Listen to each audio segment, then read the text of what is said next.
All right, good morning. Let's get right into this. Okay, just to recap. Okay, we're going to talk about money, by the way. But just to recap, yesterday we were talking about money appeal and consumerism. Okay, basically, there's all kinds of money appeals, something for everybody.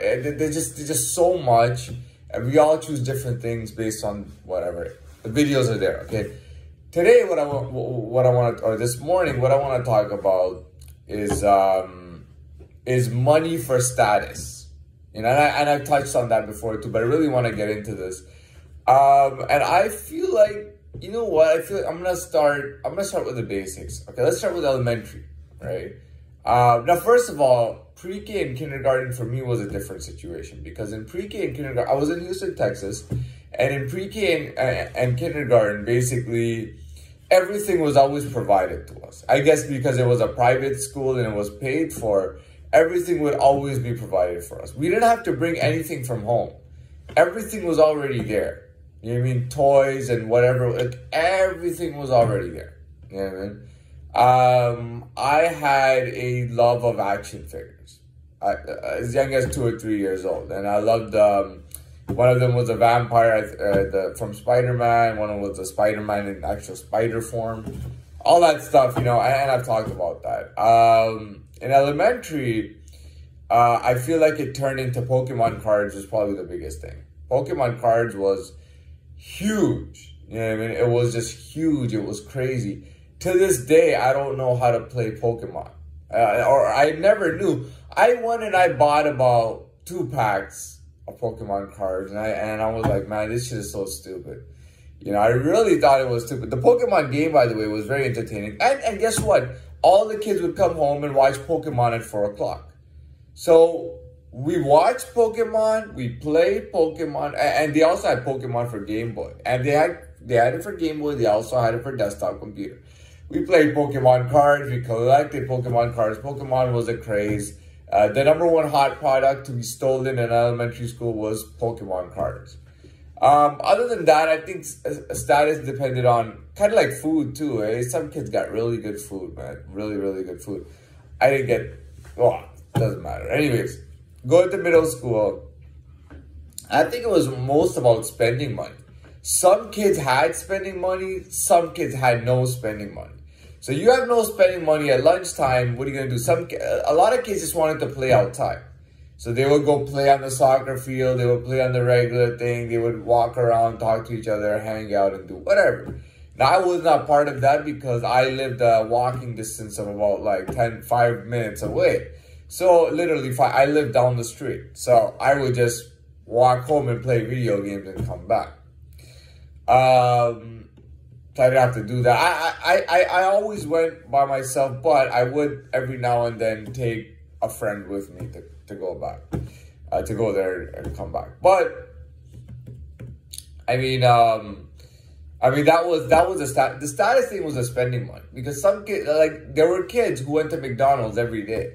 They went to McDonald's, you know, and they ate McDonald's and they came back, and they had a lot of money to spend. You know what I mean? Yeah, and those same kids had money to spend for field trips, and then when they went on field trips, they had money to spend at the field trips to buy more food and drink and all that stuff. I didn't really have any spending money at all. You know what I mean? I went home and I ate a piece of toast with cream cheese on it. You know what I mean? I didn't have any spending money. Right? Now, yeah, so that's pretty much it. And then clothes and backpacks and things like that, kids spend money. Now we get into, oh, sorry. So at the end of junior high, in the summer, I landed a job as a delivering, like a small, like basically advertisement papers. You know what I mean? And I was delivering those and I got paid for that. So I had a job already at 13, was it 13? Yeah, 12 or 13 years old, I had a job. And I was doing that to earn money, and that helped me out. That's right. I bought Harry Potter. I bought one of the Harry Potter books or something with my money. I forgot. And the funny thing is, I had nothing to do in the summer, and I wanted the book in the beginning of the summer, and I couldn't get it. Nobody would buy it for me, so I ended up. And I'll tell you why they didn't buy it. So they would have bought it for me. They didn't want to buy it for me because, and they didn't tell me this, but I do get the feeling is that they just didn't want me to get into magic. They didn't want me to understand about magic. They wanted me to believe, think, live, and believe as a human, as a normal human. And they made this point, like even when they were around me, they wanted to make sure that they didn't do certain things around me. That whenever I was around it, even if they were nearby, to not do certain things. To keep it to a minimum around me. To not let me know what my face looks like. Even though they didn't know that I look like this. They didn't even know that. But it was made a point they wanted me to stay away from anything magic or anything like that. At all, you know what I mean? And the hopes were these hopes that I would be a real proud human being, that I would grow up and go to university. And there were a lot of hopes for me. Like they really, you know, they would say that and all of them would agree that when it came to smarts, that I was the smartest, you know, just basically since I was born. That they tried to teach me ABCs and I learned ABCs right away, 1, 2, 3s, multiplication, anything. So they collectively agreed that I was not just smart, but smarter than all of them.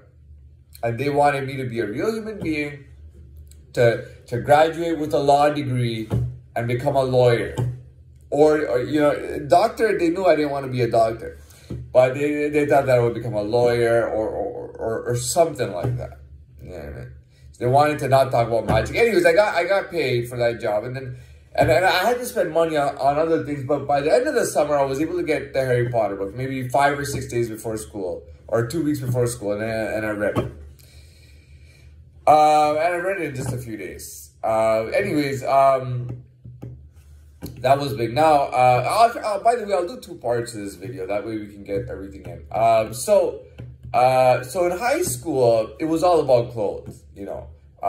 Everybody was about, status was about the clothes you wore. Now, I didn't go to a Catholic school, so we didn't have uniforms. So it was about what clothes you wore. Now, for me, I mean, I didn't have an issue with any kind of hip-hop or hip-hop type of dressing or whatnot.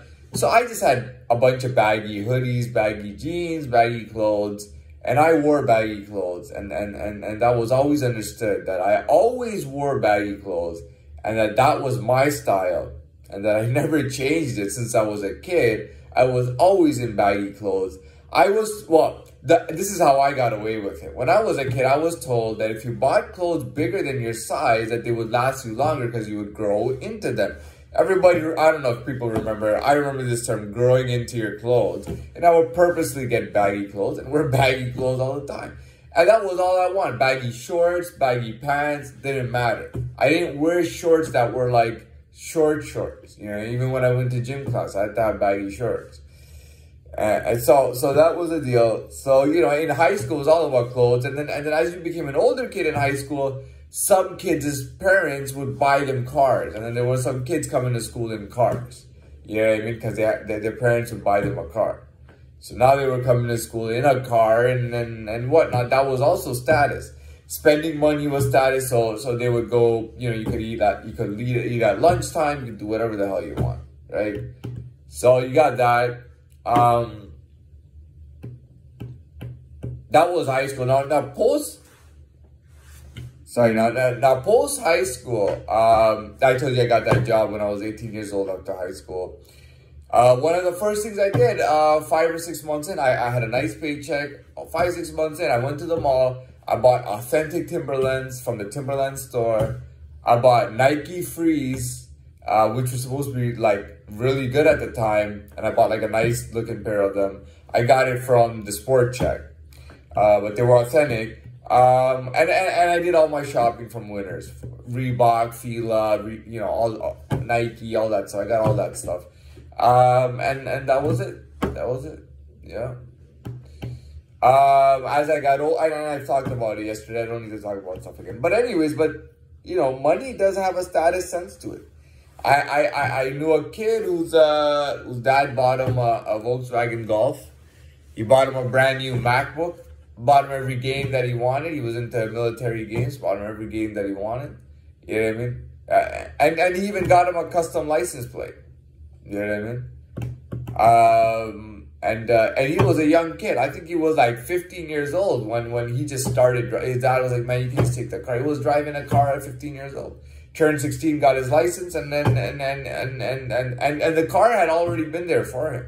It was already there and ready for him to take out. You know, it was a newer model of a Volkswagen. So he had that, and he tried to use that to get status. He tried to give girls rides home. Because I remember he used to give me a ride home, and then he started going, I'm not going to give you a ride home because I'm taking this girl. So he would take girls for rides home, and he felt like it gave him status. And I meet him up a few years later, he's maybe 19 years old, and he's got now he's got a BMW, and a couple, him and there were some guys that played soccer on the soccer team or something, and they all wanted, to be cool, so they all got BMWs, and then he got himself an old BMW, or I don't know. But he told me, he's like, man, if you're not a mechanic, don't buy a BMW, an old BMW. It's hell when it comes to maintaining and everything. But I remember I went to his house once, and his mother literally would cook him 3 meals a day: soup, salad, buns, homemade bakery, buns, sweets, meats, everything. 3-course meals. 3-course meals every day. So he had all this food and drink, lived in a really nice house. Dad had bought him a car. He had a car to take with him whenever he wanted, had a membership at the gym, had all that stuff. And he had cash on top of that to spend. So, you know, that kind of bought you status. Now, me, I'll be honest with you. I wanted a different kind of status. I wanted gangster status, but not criminal and not too much. There were a lot of kids that would try to do too much when it came to gangster. You know what I mean? They just wanted to be gangster so bad, and they throw it down, and they tried too hard, and it really showed. You know, they tried too hard to be gangster and too hard to be criminal, and it just ended up that they looked like I don't know, they just weren't gangster, man. They just weren't. You know what I mean? To me, it was like it was just like a sport. I wasn't actually good at 1 or 2 sports, and I thought, man, I'm naturally good at the whole gangster thing. Really. You know what I mean? And not even hanging out with gangsters or doing any of that. I was just gangster. I had gangster clothes, and I was just gangster, and it was understood that I was gangster. You know what I mean? Like, really, and I'm not even joking about that. You know what I mean? There were older kids that would make fun of me, and oh, you think you're gangster? Oh, he thinks he's hard. He's a nerd, or well, these were kids that were supposed to be relatives, but then there were kids who thought it was funny, you know, that I was gangster, even though I had no friends or anything, and then I had declared myself a gangster, and they would find out that I had been like that since I was a little kid, and I had never changed. I never changed up. And I didn't hang around, and I purposely didn't want to hang around some of these kids. They were really stupid, and I didn't need verification. You know what I mean? I already had it. You know what I mean? The music I listened to, the way I dressed, the way I walked, the way I talked, everything that I did, it was already like that. To be honest, I didn't want any friends either. I enjoyed this solitude I had. Coming home, we had a shitty little basement. And we had a shitty little desktop. Well, the desktop computer was alright. We had a desktop computer. I would hit up the computer, put on my music, play games, use MSN Messenger, whatever I want to do. And I would just escape. I would just escape into my own world, in my own solitude. And I loved it. I used to love being alone. I loved being alone. I loved having nobody around me. And people just started automatic, because that was genuinely me, so they would automatically gravitate that way. So they'd want to just give me space, and they would talk to me for like a minute and just be like, okay, he just wants space. So I did a lot of that. I did a whole lot of nothing in solitude. You know what? I'll get to a second part for this.